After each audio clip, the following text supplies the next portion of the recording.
Au nom du Père, et du Fils et du Saint-Esprit. Amen. Chers frères et sœurs, nous célébrons aujourd'hui la journée mondiale de prière pour les vocations sacerdotales et religieuses. Cette journée est dédiée à ce besoin suprême et essentiel, précisément parce que la liturgie nous présente la figure de Jésus, le bon pasteur. Déjà, l'Ancien Testament parle couramment de Dieu comme Dieu berger d'Israël, du peuple de l'Alliance, choisi par lui pour réaliser le plan du salut. Le psaume 22 est un merveilleux hymne au Seigneur, le berger de nos âmes.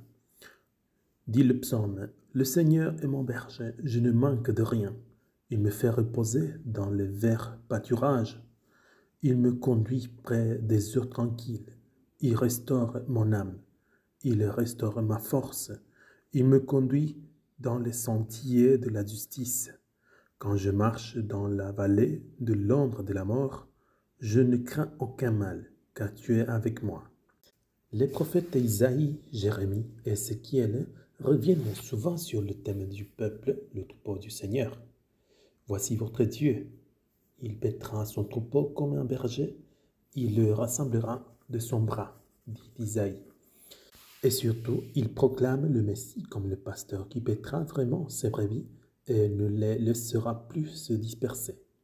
Je leur susciterai un berger qui les fera paître.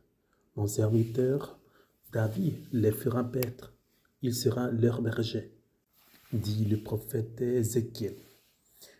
Dans l'Évangile, nous connaissons cette figure émouvante du berger qui, même si les temps ont changé, conserve toujours sa fascination et son efficacité. Et nous souvenons tous de la parabole émouvante et évocatrice du bon pasteur qui part à la recherche de la brebis perdue. Alors, que signifie être le bon pasteur? Jésus l'explique avec une clarté convaincante. Le berger connaît ses brebis et les brebis le connaissent. Comme il est beau et consolant de savoir que Jésus nous connaît un par un, que nous ne sommes pas des anonymes pour lui, que notre nom est connu de lui. Pour Jésus, nous sommes des personnes individuelles avec une valeur éternelle, à la fois en tant que créature et en tant que personne rachetée. Le berger nourrit ses brebis et les conduit vers des pâturages frais et abondants.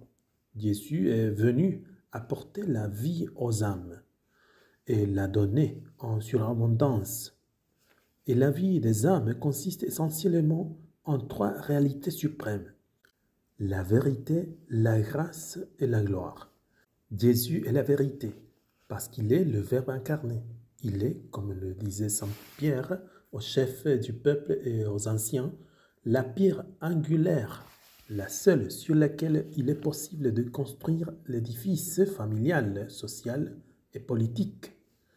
Il n'y a de salut en personne d'autre, car il n'y a été donné sous le ciel aucun autre nom parmi les hommes par lequel nous devions être sauvés, dit l'Acte des Apôtres. Par le baptême et les autres sacrements, Jésus nous donne la grâce en deuxième lieu, c'est-à-dire la vie divine, et par la grâce, nous participons à la nature trinitaire même de Dieu. Enfin, Jésus nous donnera la gloire du paradis, une gloire totale et éternelle, où nous serons aimés et où nous aimerons, participant au bonheur même de Dieu. Ce que nous devons être n'a pas encore été révélé, dit saint Jean, mais nous savons que lorsqu'il sera révélé, nous lui ressemblerons car nous le verrons tel qu'il est. Le berger défend ses brebis. Il n'est pas comme le mercenaire qui, lorsque le loup arrive, s'enfuit parce qu'il ne se soucie pas de ses brebis.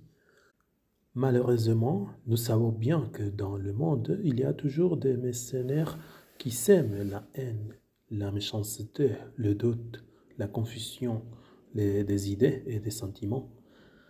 En revanche, Jésus, avec la lumière de sa parole divine et avec la force de sa présence sacramentelle et ecclésiale, forme notre esprit, renforce notre volonté, purifie nos sentiments et ainsi nous défend et nous sauve de tant d'expériences douloureuses et dramatiques. Le berger donne même sa vie pour les brebis. Jésus a réalisé le plan de l'amour divin par sa mort sur la croix. Il s'est offert sur la croix pour racheter l'homme, chaque homme, créé par l'amour pour l'éternité de l'amour. Enfin, le berger ressent le désir d'agrandir son troupeau.